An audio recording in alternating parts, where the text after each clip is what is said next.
नमस्कार मित्रों, जय श्री राम और बहुत बहुत स्वागत है आप सभी का मेरे इस YouTube चैनल पे।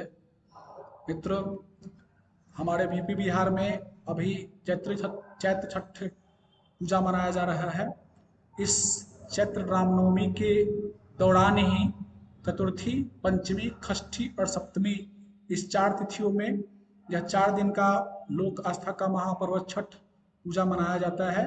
यद्यपि यह कम प्रचलित है कार्तिक महीने के छठ पूजा के अपेक्षा, परंतु इसका भी बहुत महत्व है, क्योंकि यह हमारे नए साल यानी कि सनातन नव वर्ष के प्रथम जो पक्ष होता है उसमें यह मनाया जाता है चैत्र नवरात्रि के साथ।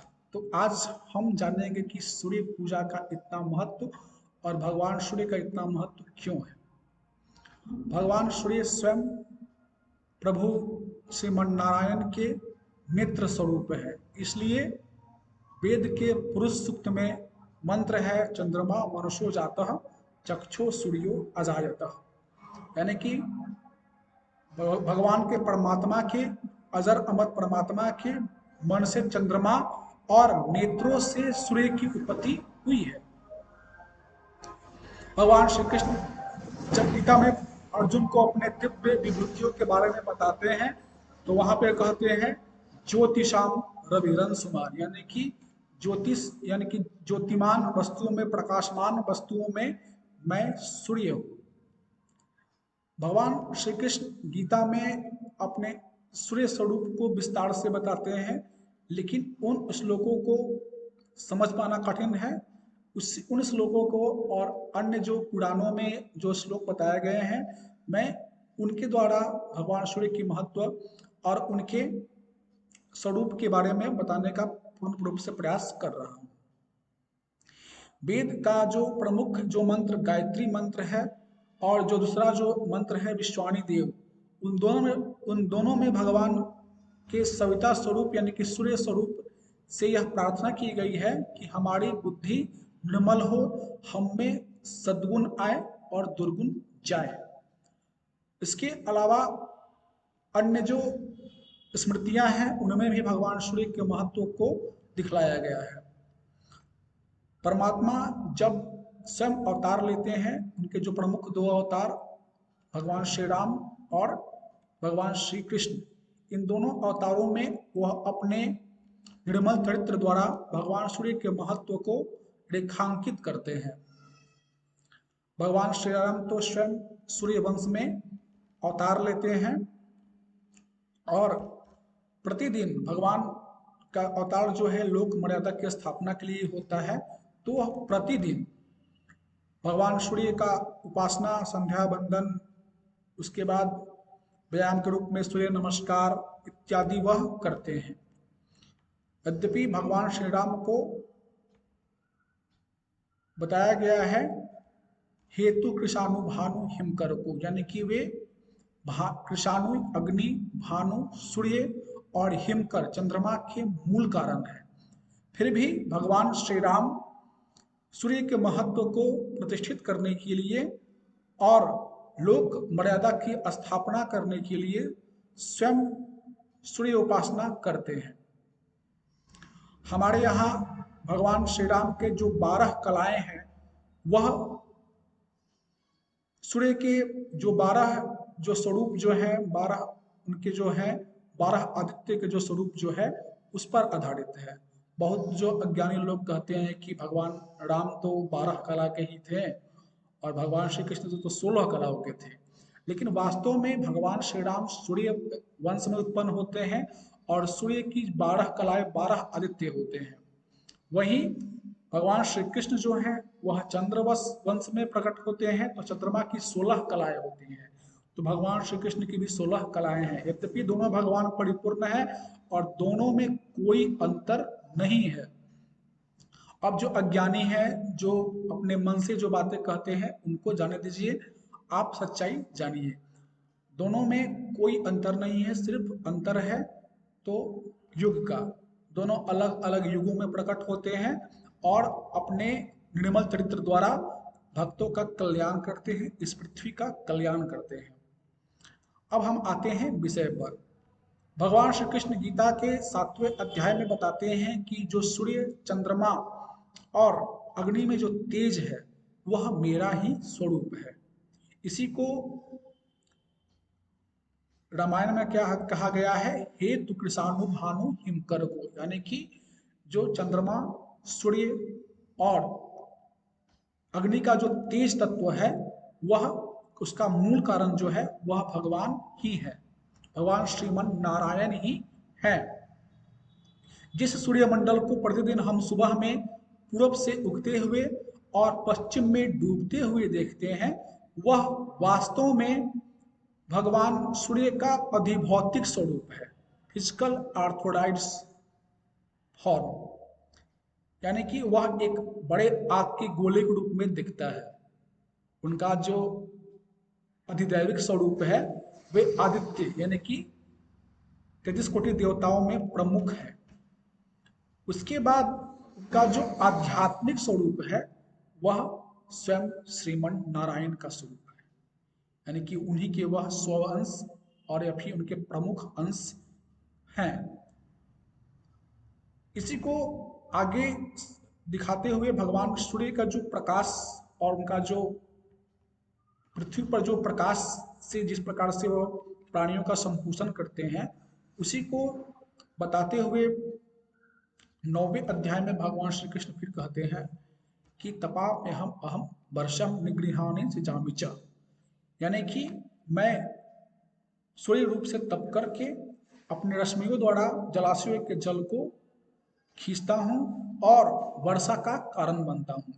इसको छांदोग्य उपनिषद में बहुत ही विस्तार से बताया गया है कि किस प्रकार से भगवान सूर्य जो है अपनी रश्मियों के तेज से जलाशयों के जल को खींचते हैं, उसको परिमार्जित करते हैं, उसे शुद्ध करते हैं और चक्रवृद्धि ब्याज के रूप में लौटा करके बरसाते हैं, जिससे पूरे लोक का कल्याण होता है।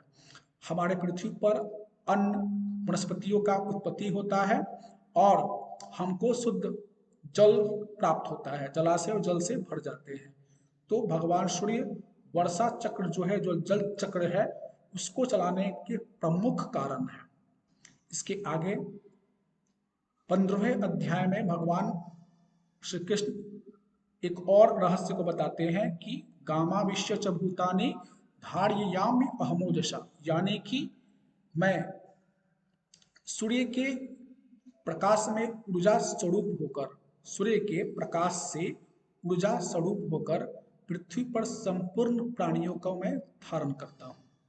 मैं ही वह कारण हूँ जो कि सूर्य के प्रकाश स्वरूप होकर के संपूर्ण प्राणियों को धारण करता हूँ और चंद्रमा के प्रकाश में प्रतिष्ठित होकर के संपूर्ण अन्न, संपूर्ण फूल फल इत्यादि में जो रस होता है उसको मैं ही पुष्ट करता हूँ।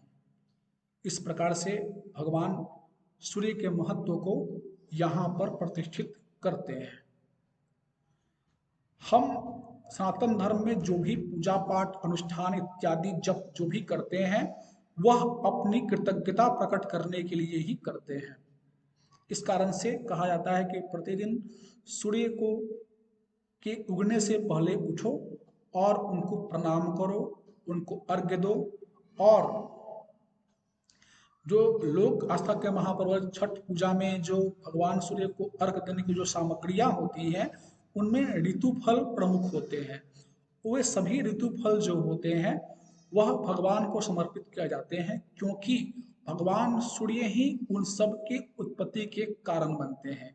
इस श्लोक द्वारा भगवान बताते हैं कि मैं ही चंद्रमा और सूर्य के प्रकाश के ऊर्जा स्वरूप होकर के संपूर्ण जीवों को पहले धारण करता हूँ, उसके बाद उनके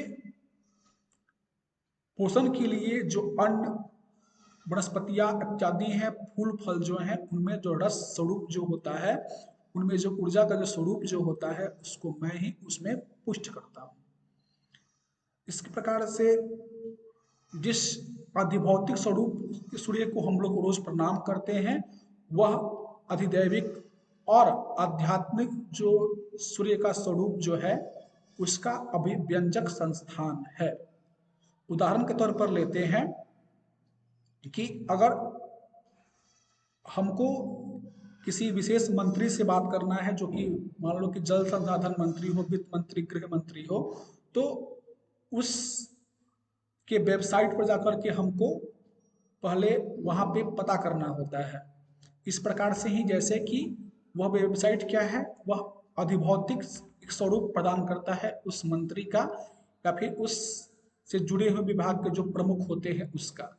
इसी प्रकार से जो भगवान का जो ये स्वरूप हम रोज देखते हैं, जो कि एक बहुत बड़े आग के गोला के रूप में दिखाई देते हैं, जिससे कि जो प्रकाश होने से दिन और प्रकाश नहीं होने से रात्रि होती है, वह वास्तव में भगवान का अधिभौतिक स्वरूप है। जिस प्रकार से जो गंगा का जो जल बहता है एक नदी के रूप में, वह भी गंगा माँ का एक अधिभौतिक स्वरूप है और अधिदैविक रूप से वह एक देवी हैं, जो कि इनका स्वर्ग में निवास है, और आध्यात्मिक स्वरूप से वह भगवान के जो चरणामृत है वही है।